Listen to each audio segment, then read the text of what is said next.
The Quiz On podcast is brought to you by the Flamingo Fund, supporting LGBTQ+ projects, organisations and initiatives. To find out more, head to flamingoscoffeehouse.co.uk/the Flamingo Fund.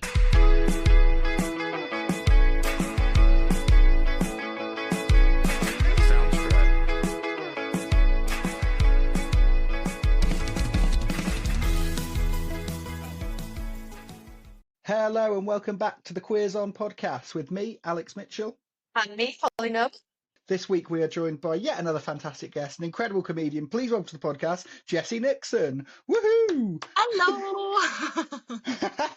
Thank you for coming on, Jessie. We really appreciate it. We're really excited to have you and have a chat. We're really looking forward to it because you're going through quite an exciting time at the minute. You're about to go off to the Fringe and do all lots of fun stuff. You've got a very successful podcast yourself that's going really well, and so you're working on loads of cool things, so we're very happy to have you.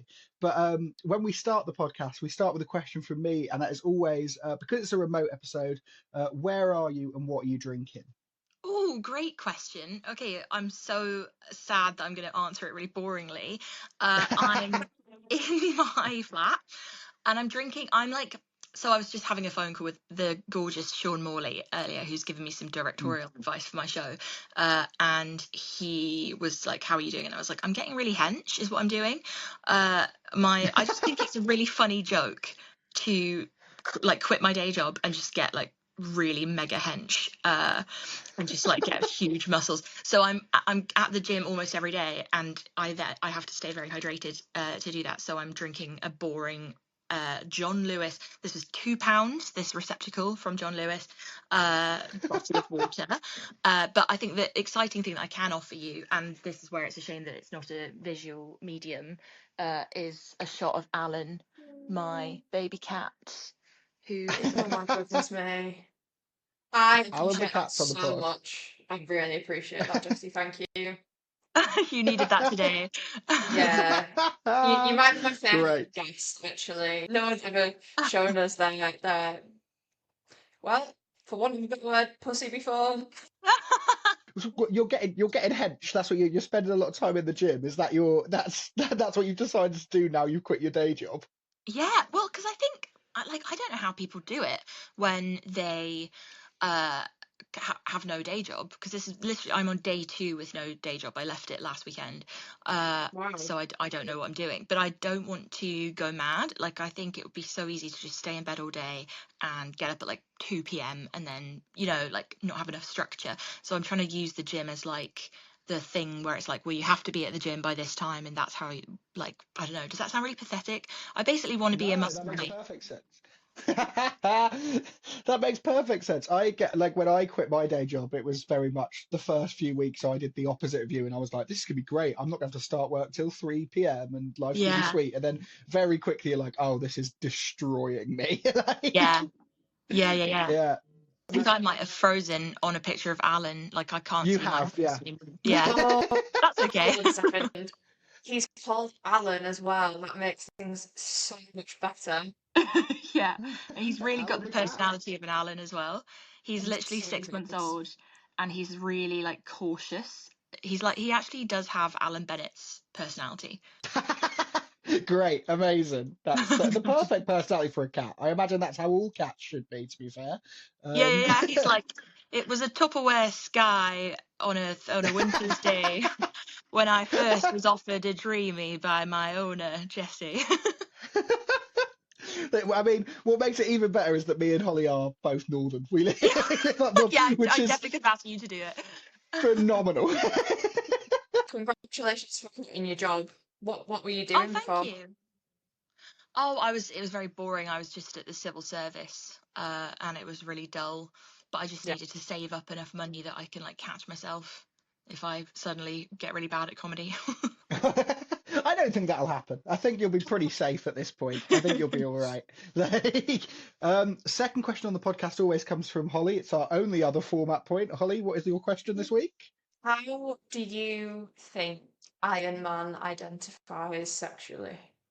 Oh my God, great question.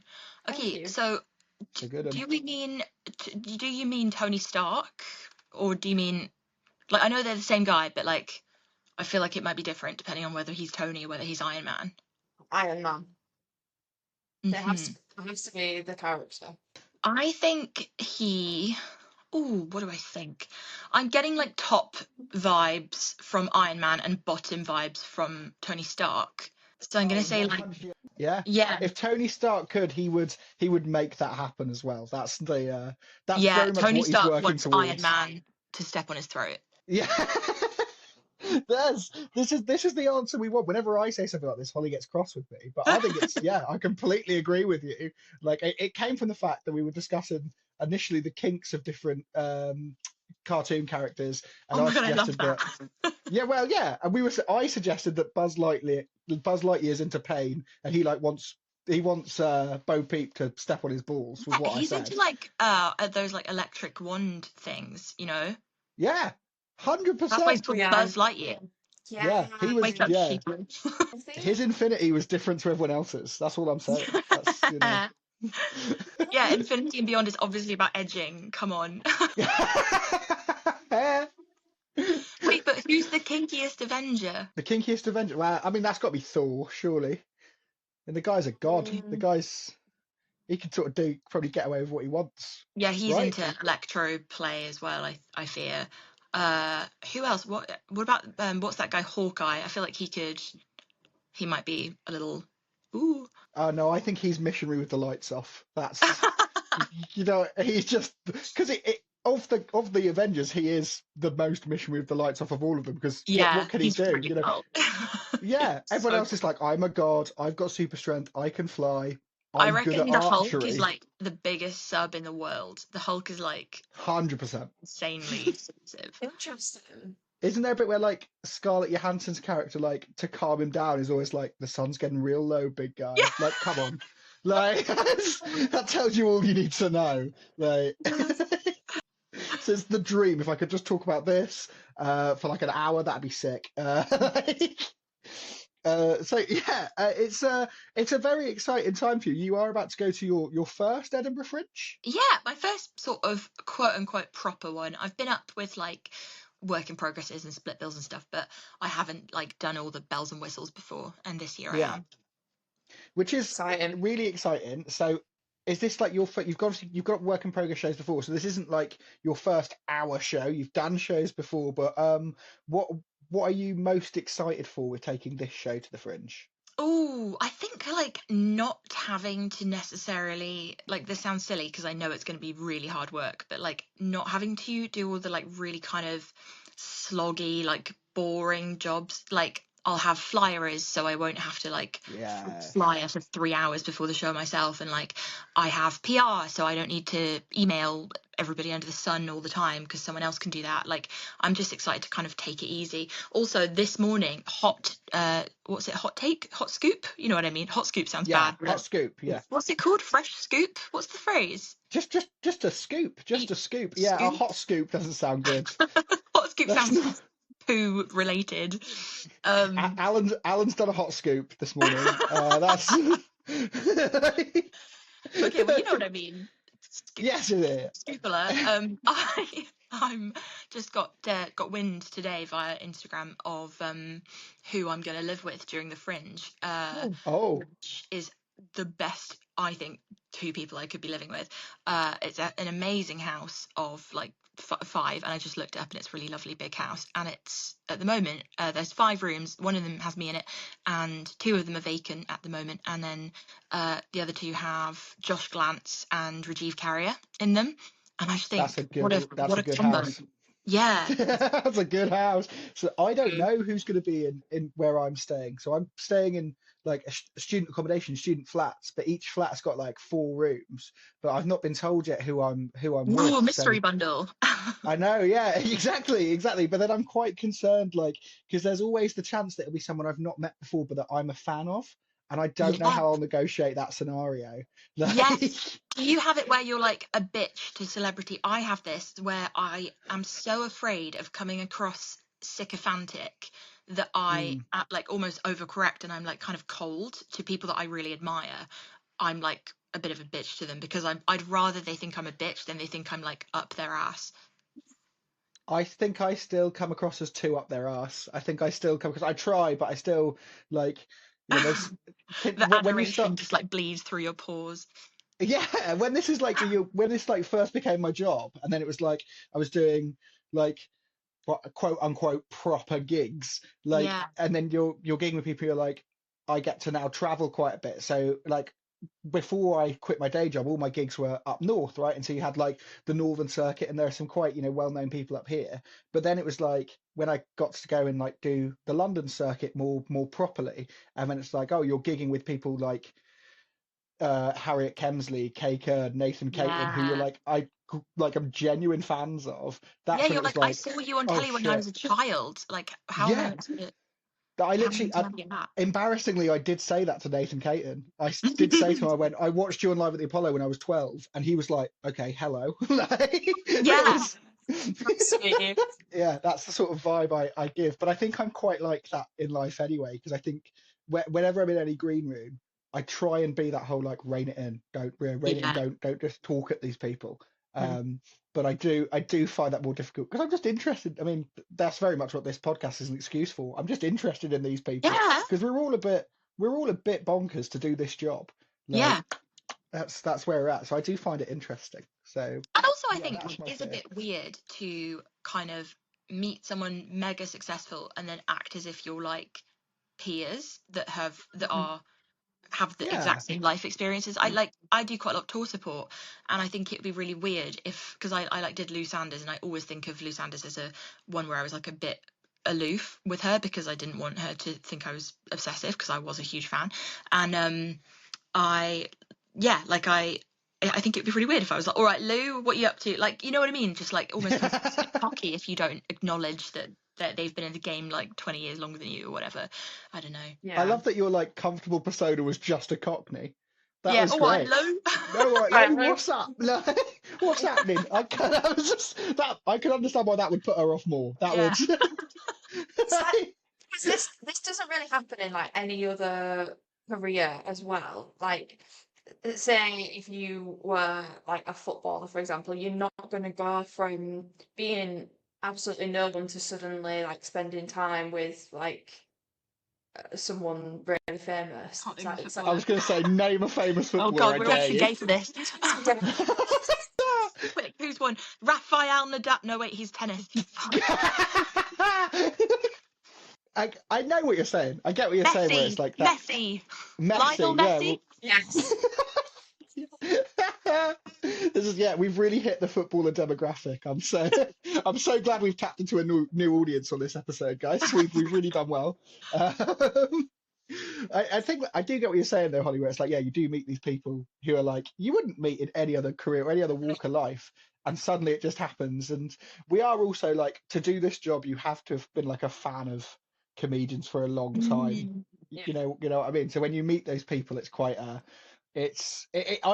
find it more worrying because I'm like scary because I'm like, oh, I don't want to like put these people off, and also because like some of them I view as like, oh, these people could be like proper showbiz, and actually like they're not proper showbiz, they're just hanging about, or some of them do think they're Yeah. proper showbiz, so it's kind of like it always feels like they're living a different life when maybe actually they're not. Like I gigged with Gary Delaney for the first time the other week, which Yeah. was like, I was like, oh my God, like I'm gigging with, like, this is ridiculous.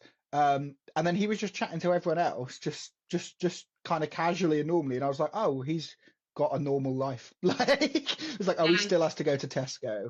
Like, that's the kind of life he still lives, you know? Yeah.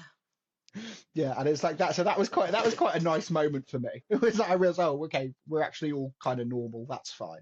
Like, Yeah, because I don't think that they really view themselves as. Well, I was just thinking, actually, completely going off on a tangent. When I was at Fringe last year, I saw Russell Howard walk through, and he was on the phone, and I was like, "This is absolutely mental to just walk past Russell Howard in the street." Because like I used to watch him on TV all the time, and I know like we weren't gigging together, but it was just weird.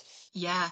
I yeah, also I know think what I you don't mean. want to be that person that's like not victim blaming, but like obviously how you dress shouldn't really come into it. But I also do think some people dress like, when people have like the sunglasses and then the cap and then the hoodie.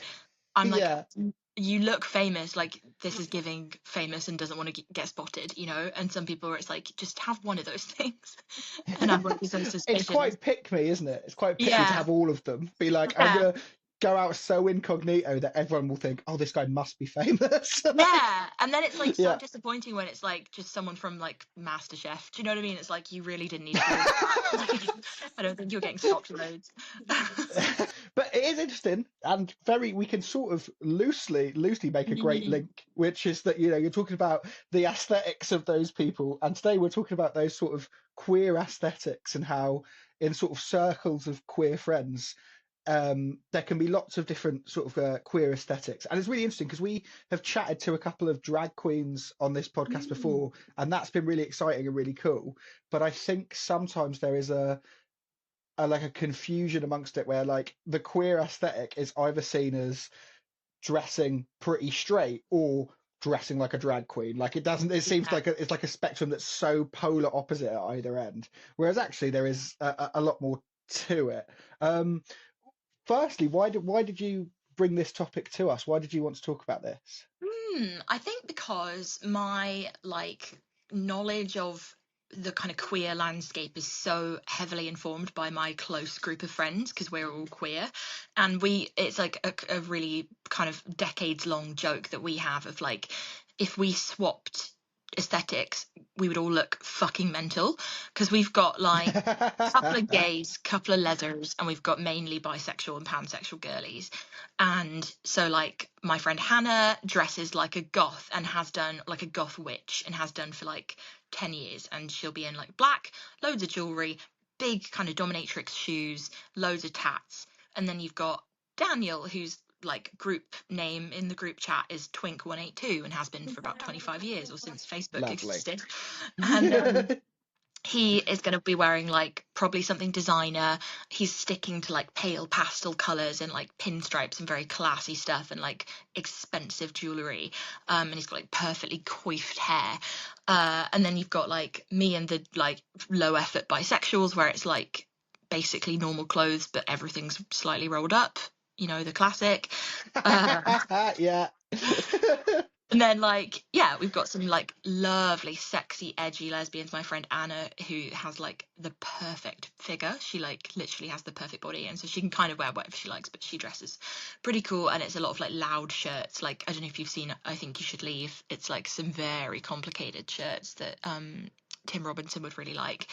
And I just think it's really interesting in terms of like the indicators that we like, and you can link it to history, and I'm sure I'm gonna sound thick because I don't know what I'm talking about to a huge extent, but like, you know, like the tattoos that they would have, like that gay men have on their arms, of like how far they can take it, and like the kind of signifiers that the gays and the queer community like have employed over the years to like send messages to each other via aesthetics, I think is really fascinating. Yeah, I get that because I sort of that's like is a whole thing throughout history. There's always been like those things you use as like signifiers, like even up into like 60s, 70s, it was like about if you had an ear piercing in one Yeah, ear. I can't remember which ear it was, yeah, but so me like neither. those little The gay things. ear. Yeah. Yeah, Yes, the gay ear, yeah, because everyone's got a gay ear and a straight ear. That's how it yeah, works, right? It's like the angel and devil on your shoulder, right? But they're yeah. just your ears on the side of your head. Um, I had a teacher at school who told us what I truly think is one of the funniest stories. It was like he talks about how it was like our last day of school, and so what he did is he showed us, like, he was trying to be inspiring, so he showed us a picture of him on his last day of school, and he had like a stud in one of his ears, and he said like when he got it done, he went home to his grandma, and his grandma was like started crying. And Oh, she went, she went, I can't believe you've got one of those. All those puffs have got one of those. And he went, now, you have to remember it's a different time. Because what I said back was, don't worry, Grandma, George Michael's got one of these. Which is could just the possibly be best. gay if George Michael has it. Exactly, yeah. George Michael's got it. It's fine. It's the straightest thing it could possibly be. Like, but you're right. There are all those little signals from the past and throughout history that I think now are sort of all kind of embraced by different people. And I think different. I think it also depends on your scale of confidence as well within the community. Mm. like I would love to. I've talked about it previously before. Like I would love to appear slightly more feminine quite a lot of the time, but I'm quite Mm. scared still to do that, and that's still sort of the journey sort of Yeah. I'm on. Um, so I think a lot of it does come down to like how sort of confident you are in that circle, and also like if you've got a group of queer friends, which it sounds like you've got a group of incredible queer friends. Yeah, yeah, Like, yeah. does that make it slightly easier to sort of kind of find who you want to be? I think so, yeah.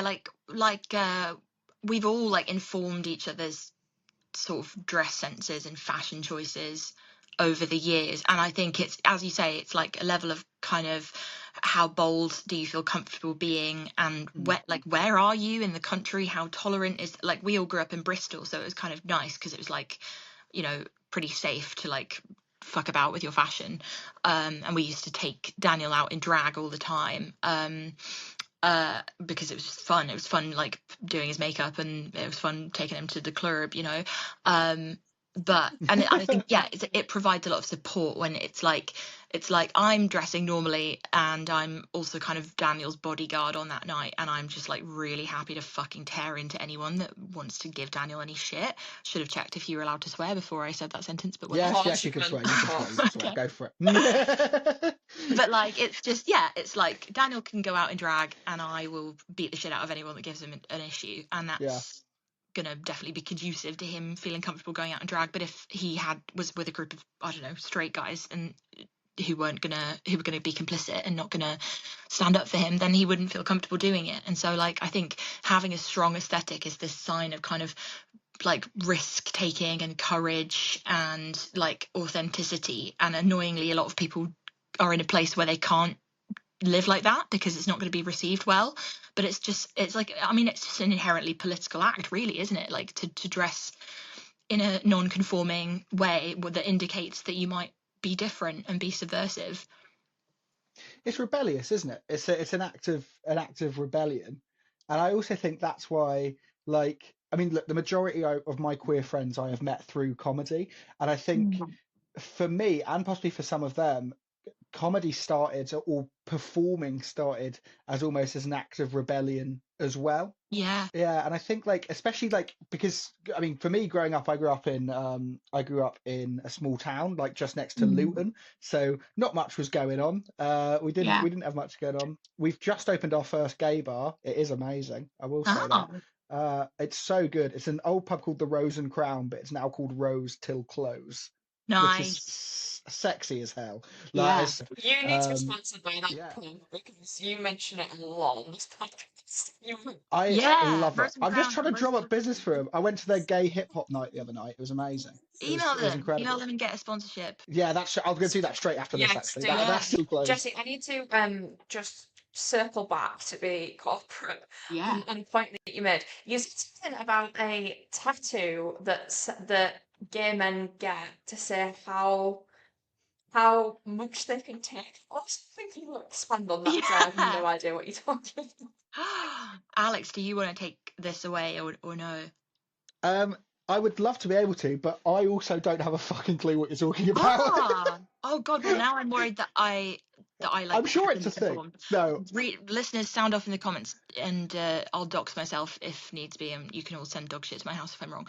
I I have been told that there's like a if you have a circle around your forearm or just above your elbow or whatever, kind of black plain circle tattoo, Okay. like You've seen them. encircling your arm rather than like a circle, then that I'm going to chuck an allegedly in here because now I'm worried I'm wrong, but allegedly, I think It's that's definitely allegedly because men were doing it, right? It's yeah, definitely yeah. like. Yeah, he's a great guy. He would never do that. It must be alleged. But I think basically it's meant to be like how far up your butt somebody can go. Incredible Is it from wording. So fingertip to the tattoo, or is it like wrist to tattoo? I think it's fist to tat. Wow.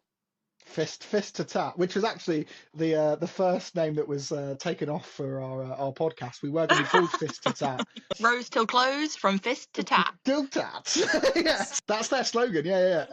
I've heard that the tattoo was like the story I've heard is that people sort of were alluding to the fact that's what it meant. That's how far it could go. But what other people have since said is like, actually no, it was just a sign of saying I am gay, but like it was just in that sort of period of time when you couldn't be. So it was like a really subtle way of showing people that you were gay and up for a good I'm time, Googling it. rather than it being like literal, this is how big a penis I would like to have this evening, Yeah. please. Like, Finally, it's not a thing. Does not have a universally recognised meaning that is specifically tied to being gay. So Is that an AI overview that you're reading? that is, yeah. To be fair, you're right. AI is not gay. AI is the least gay thing in the world. Some people. oh god, yeah. ChatGPT is straight as hell. Yeah. I don't want to. Anytime I have to use ChatGPT, it's just like chatting to a man in the pub who thinks he knows everything. That's my vibe with ChatGPT. But I do like, you're right. It's like it's a symbolic thing, and I think now the way we feel like we can dress and present ourselves, I think still is intrinsically linked to that, but has changed to be some kind of act of rebellion, or just actually us being allowed to be comfortable in our own skin and who we sort of want to be, really. Yeah, exactly. And it's also getting, I think what's quite insidious is that it's getting more conservative, like fashion and aesthetics, as like a recession indicator, and like a sign of the kind of political shift towards conservatism. Like, I don't know how kind of fashion keyed in you guys are, but I get a lot of it because I'm just fucking addicted to TikTok. But it's a lot of like I don't know, like gingham, and they call it like old money. The old money aesthetic is in, and it's like modest girl summer. Yeah. Like leave some stuff to the imagination, and like big acrylic nails are like out of fashion, and like really conservative kind of plain short nails are back in fashion. And it's partially because the industry is having to find cheaper alternatives for people, or else it's going to go under because people aren't going to consume it. But I also think, yeah, it's tied to like the kind of onset of conservative culture being like modest girl summer, like don't be sexually liberated, all of this kind of thing. That's really interesting. I'd not thought about it like that. I mean, this isn't something that I'm massively clued up on. As you can tell, I'm wearing a £2 t-shirt from Primark. That's where I'm at. So it's not something I'm massively clued up on. But I sort of see where you're coming from. I get with my TikTok, it tends to be, or for a period of time, maybe 6 months ago, it was just quite posh men in quarter zips. And I think that also kind of like that kind of old money style that you're sort of alluding to does make sense, because it's like what society deems to be conventionally attractive is sort of secular, and it sort of comes in cycles, and like it goes in and out. So now I think you're probably right. There is this idea, and inherently linked to conservatism, where it's like understated, modest, and that kind of old money kind of look is or back they call in. it the clean girl aesthetic, which is so kind of Christian in its presentation, and like milkmaid dresses, which are kind of linked to like trad wife TikTok, and just the rise of trad wives in general is so concerning. And I don't understand, it's so annoying, sorry to go on a massive rant, but it's so annoying that or some younger people don't seem to have the kind of cultural literacy to be able to understand and see these signs of like,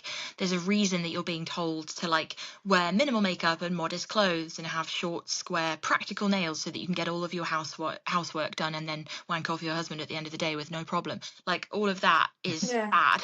Yeah.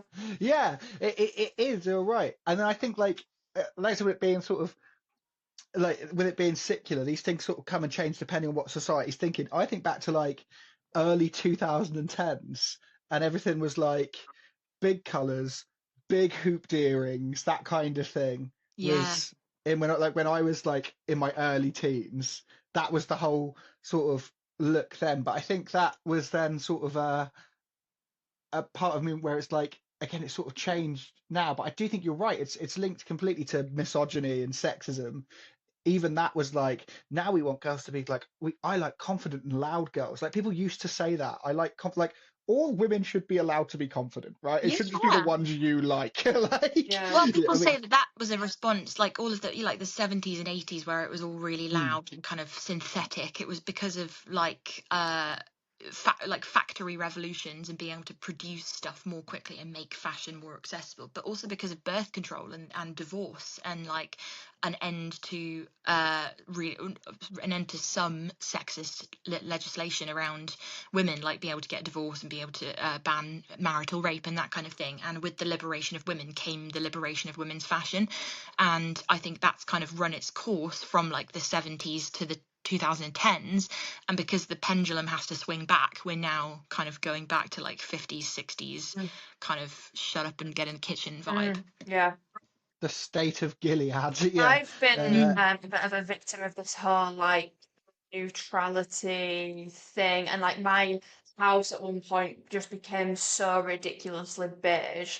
I was like getting depressed by Mm. it. And as well, just to touch on like the clean girl aesthetic, like I've actually since realised after seeing that like there's a lot of racist connotations with it as well. And Yes. like Yeah. this cleanness that has to be white. And Yes. yeah, and then I started noticing it, and then I started having like so they call it dopamine decor, like in my house, so I get like more like colourful things and stuff like that.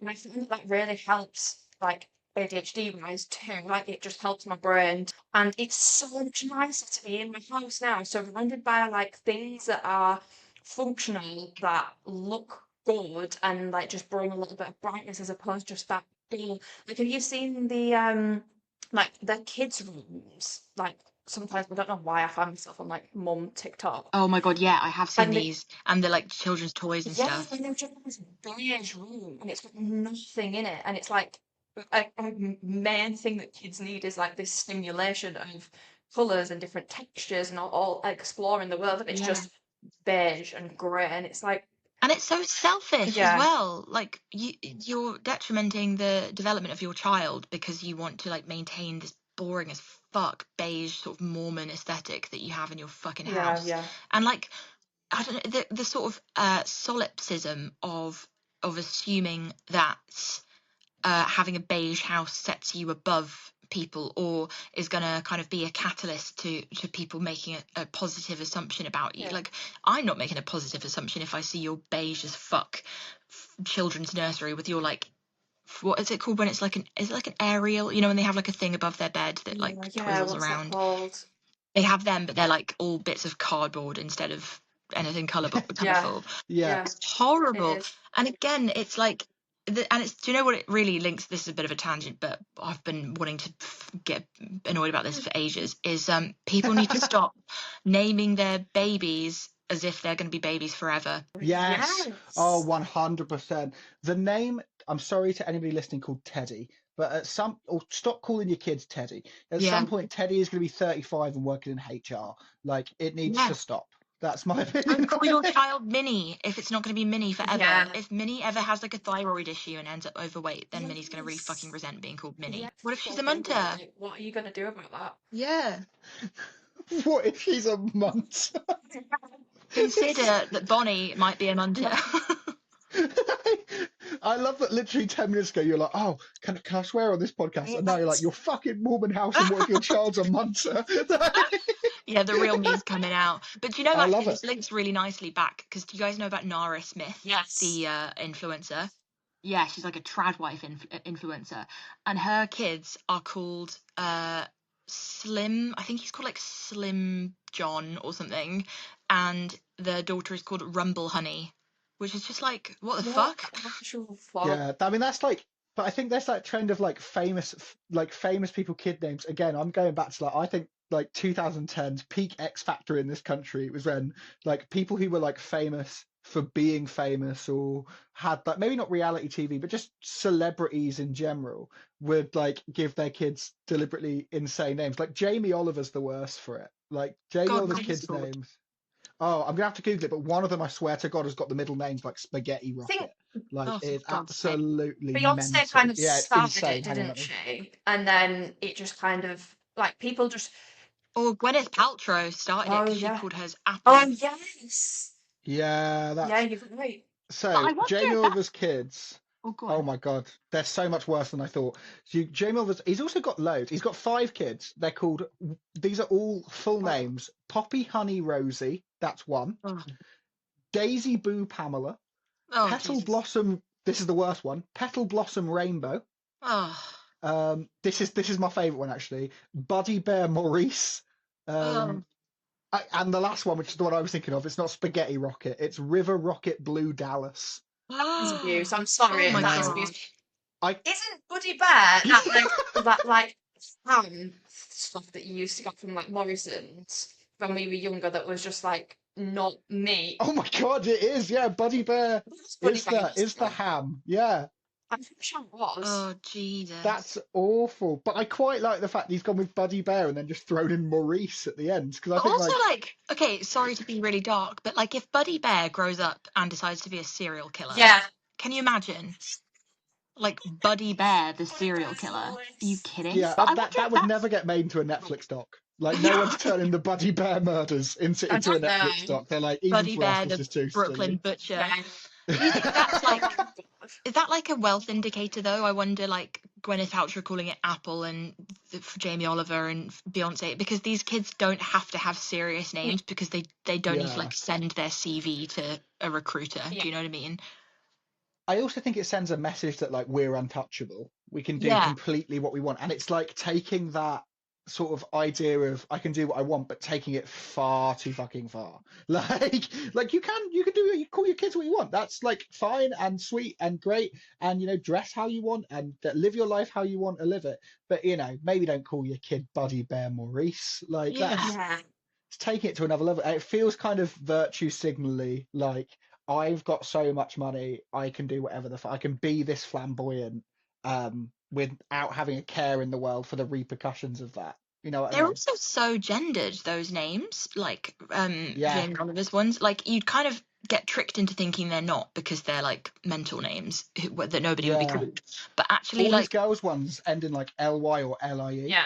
yeah, Like there and was, like Rainbow. Yeah. and like I don't know, yeah, just very kind of feminine connotations with a lot of those. Like I've forgotten already what they are. Like honey, yeah, rainbow, all of that shit is very Yeah. girly. yeah. Whereas one of the boys is called Rocket. Yeah, exactly. River Like Rocket Rocket Blue and Bear. Dallas. That's yeah. River Rocket Blue Dallas. They're like, this is a boy, and then they've got Poppy Honey Rosie and Daisy Yeah. Boo So Pamela. Like, yeah, you're right. They're so imagine him gendered. on like Tinder. Yeah. Yeah, I think Tinder is obviously a bad scenario for them. I also think like, imagine if they're ever like pulled over by the Yeah. police. Like, Oh because no one's God. going to believe any of that shit, are Yeah. they? Like, Imagine if the police thought they were high and they were like, "What's your name?" Rainbow my name is Poppy Buddy. Pamela. Yeah, my name's Buddy Bear Maurice. Right, get to fuck. You're having a night Okay, in the you're on cells. narcotics. Yeah. Yeah. They are all insane. They are. But also like, yeah, you're right. They're so gendered. But I do think it comes from this like celebrity culture. I don't know how old his youngest one is. Oh, his youngest one's 8. His oldest is 23. Jesus. Right. So if we think 23, so again, they would have been born at that peak sort of mid 2000s, early 2010s when celebrity culture, particularly in this country, was absolutely insane. And like, I do think it's a bit of a calling his kids that is sort of a bit of a 2 fingers up to everybody. I can do what I want because I've got money. That's what it screams Yeah. to me. And he's like putting himself up there with Gwyneth Paltrow as if they're the Mm. same. Yeah, exactly. So, are there any weird? I don't really use the word weird to describe children's names, but are there any Still, sort of out there names you quite like for a kid? What would be? Oh, good question. I I'm mean, to be honest, I think whenever I have the urge to utilize a slightly odd name, I give it to a dog or a cat. So like Yeah, all 100%. of my dogs and cats at home with my family are named after spices, herbs and spices. Excellent. So Oh, we've I got like like this. we've got nutmeg, we've got saffron, we've got nigella, we've got basil, Oh, we've got juniper, we've got cumin. And when they Cumin. beautiful. cumin, You were cumin for a running little out when you cat. got to cumin, weren't you? Yeah, but it's You actually went. such a good name for like a It is naughty really little great. cat. And I do like it. when they die, we get them cremated and we put them in jars and then we call it the spice rack. Oh my goodness. I That's love that. lovely That's and shocking amazing. at the same time. Yeah. I don't think there's any better way to go Yeah, than being part of the No. that's spice rack. And one That day is I'm the going to get a dream. tattoo of like a spice rack with all of my dogs and cats names on, which I think is that cute is as fuck. That is sweet. That is sweet. I Where will the tattoo be? Will it be like obvious? It's going to have to be like a really big tattoo because I've had loads of Yeah. cats and dogs. Like, so I think it'll have Yeah. to be like a back piece or something. It's less of a spice rack, more of a spice wardrobe at this point. Yeah. Like, which would have made the Stephen King book Pet Cemetery a lot more yeah. interesting if it was pet wardrobe, pet spice rack. That's the That would gay. That's be- the gay version of Pet Cemetery, Pet Closet. Yeah. Oh. Yeah. Well, Jessie, it's been so lovely to talk to you and really, really interesting to have you on the podcast and talk about a topic that, I'll be honest with you, I have not really considered that much in my life before. So it was really interesting to talk about. And it was lovely to meet Alan the cat as well and talk about Jamie Oliver's kids. Your your show that's going to the Edinburgh Fringe is called Don't make me regret this. Don't Make Me Regret This. And so you can get tickets for that now, I believe. They're all on sale. You absolutely can, and it's at Awesome. Assembly in the Crate at 7:20. Lovely. Amazing, lovely. So make sure you at home follow us all on social media. Get tickets to that if you're going to the Edinburgh Festival. I'm also going to the Edinburgh Festival with my show called Tough, which is a Underbelly at 10 to 7 every day. So that's fun. Come along to that. Make sure you follow us all on social media. Rate the podcast, leave a comment. We'd love you to do that. And we will see you next time on the Queers on Podcast. See you later. Bye. Bye.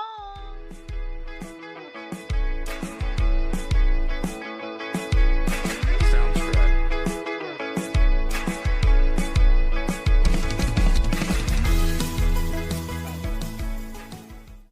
This episode of the Queers on Podcast was produced in association with Unmasked Neurodiversity Network, an incredible charity in Leeds aiming to provide unwavering support and guidance to individuals within the community.